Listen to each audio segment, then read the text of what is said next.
jika Indonesia menduduki peringkat kelima dengan jumlah startup terbanyak di dunia, tapi masih kekurangan sekitar 4 juta lebih wirausahawan muda.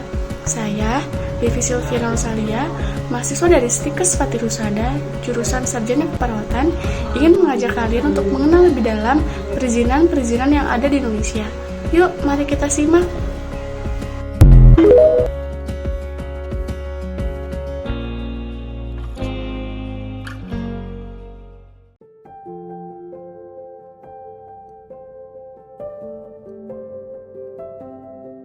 Brand atau merek.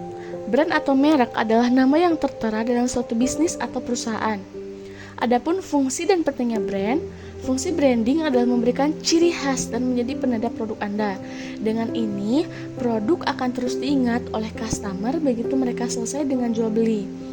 Tak jarang banyak customer yang kembali membeli produk yang memiliki brand karena mudah diingat.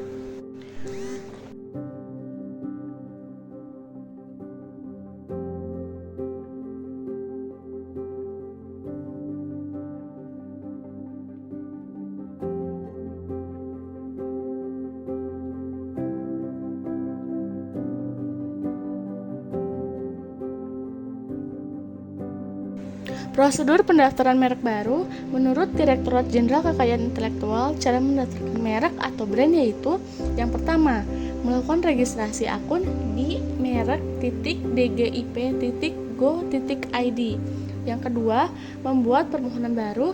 Yang ketiga, mengisi formulir. Yang keempat, mengunggah data persyaratan yang dibutuhkan. Kelima, melakukan pembayaran.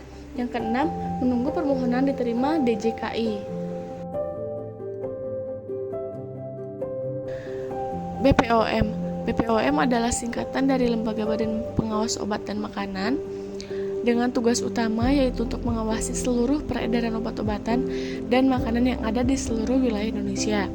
Tujuan dilakukannya pengawasan terhadap obat-obatan dan juga makanan adalah memastikan seluruh produk sudah aman untuk dikonsumsi dan tidak merugikan si pengkonsumsi.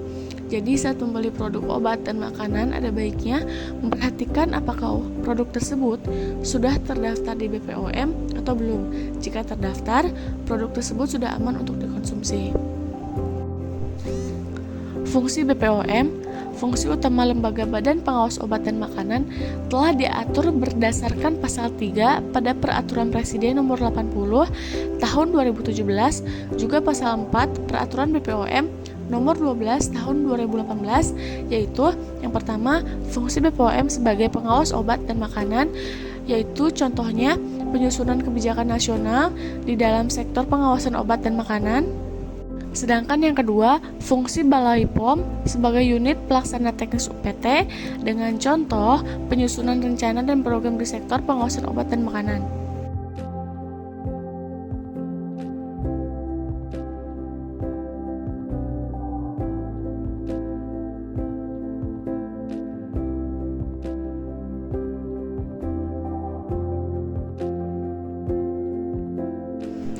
Selanjutnya kita akan membahas tentang hak kekayaan intelektual atau HAKI. HAKI merupakan hak yang diberikan kepada hasil olah pikir manusia dalam menciptakan produk, jasa, atau proses yang berguna untuk masyarakat. Dalam HAKI, objek yang dilindungi adalah karya-karya yang dihasilkan oleh kemampuan intelektual manusia. Konsep HAKI didasarkan pada pemikiran bahwa karya intelektual memerlukan pengorbanan waktu, tenaga, dan biaya, hingga perlu ada penghargaan dan perlindungan hukum bagi kekayaan intelektual tersebut.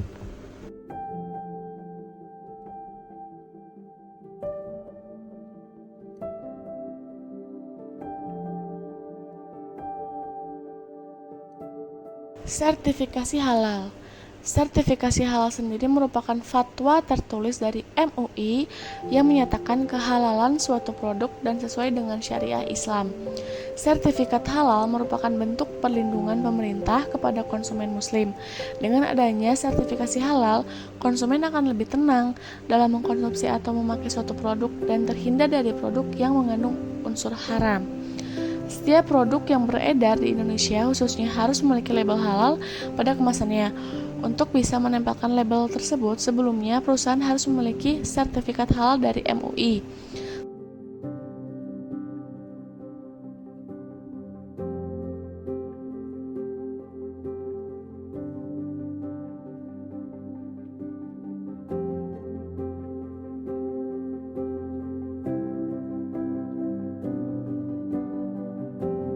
Selanjutnya kita akan membahas tentang PIRT. Apa itu PIRT? PIRT adalah singkatan pangan industri rumah tangga. Berdasarkan Peraturan Badan Pengawas Obat dan Makanan atau BPOM nomor 22 tahun 2018 tentang pedoman pemberian sertifikat pangan industri rumah tangga, dijelaskan bahwa pengertian PIRT adalah sertifikat izin pangan industri rumah tangga yang diberikan oleh bupati atau wali kota melalui Dinas Kesehatan. Sertifikat ini mengacu pada pangan hasil produksi yang dihasilkan telah memenuhi persyaratan dan standar keamanan yang telah ditentukan. Untuk mendapatkan izin PIRT ini, pelaku usaha di industri ini harus memenuhi beberapa kualifikasi dasar sebagai berikut. Yang pertama, telah mengikuti dan memiliki sertifikat penyuluhan keamanan pangan. Yang kedua, lolos uji pemeriksaan sarana uji produk pangan. Yang ketiga, memenuhi peraturan perundang-undangan label pangan.